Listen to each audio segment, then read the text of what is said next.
প্রায় ৬ ঘন্টার চেষ্টায় নিয়ন্ত্রণে এসেছে সচিবালয়ের ৭ নম্বর ভবনে লাগা আগুন। প্রশাসনের কেন্দ্রবিন্দুতে অগ্নিকাণ্ডে নাশকতা হয়েছে কিনা তা তদন্তের পর বোঝা যাবে বলে জানিয়েছেন স্বরাষ্ট্র উপদেষ্টা জাহাঙ্গীর আলম চৌধুরী। ঘটনা তদন্তে ইতোমধ্যেই উচ্চ পর্যায়ের কমিটি করার কথা বলেছেন তিনি। এদিকে কর্মকর্তাদের প্রবেশের জন্য সকাল ১০টার পর একটি ফটক খুলে দেওয়া হয়েছে। উষা ফেরদৌস ও শামীমুজ্জামান চৌধুরীকে নিয়ে মাহবুব হাসানের রিপোর্ট। বুধবার মধ্যরাতের পর আগুন লাগে প্রশাসনের কেন্দ্রবিন্দু সচিবালয়ে। সূত্রপাত হয় ৭ নম্বর ভবনের ৬ষ্ঠ তলায়। আগুন ছড়িয়ে পড়ে আরও ৩ ফ্লোর পর্যন্ত।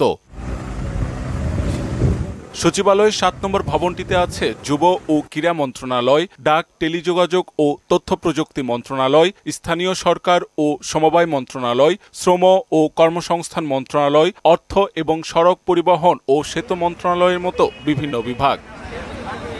আগুন নিয়ন্ত্রণে একে একে যোগ দেয় ফায়ার সার্ভিসের ১৯টি ইউনিট। নেভাতে গিয়ে ট্রাক চাপায় সোহানুজ্জামান নয়ন নামে এক ফায়ার সার্ভিস কর্মী নিহত হন। ফায়ার সার্ভিসের সহায়তায় যোগ দেন সেনাবাহিনী, বিজিবি ও পুলিশ সদস্যরা। সুদবিহীন ব্যাংকিংয়ে আত্মশুদ্ধির পথ এনআরবিসি ব্যাংকের ইসলামিক ব্যাংকিং আল আমিন।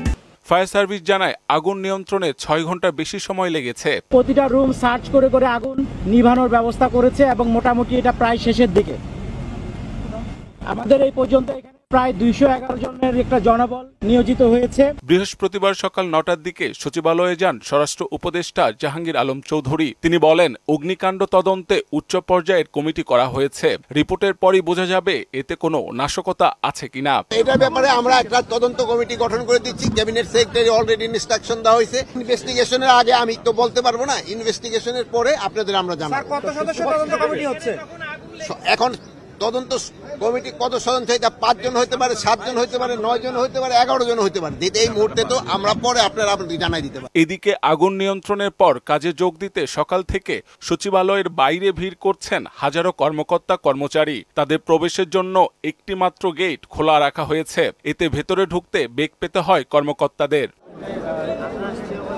মাহবুব হাসান রিপন, মোহনা সংবাদ, ঢাকা।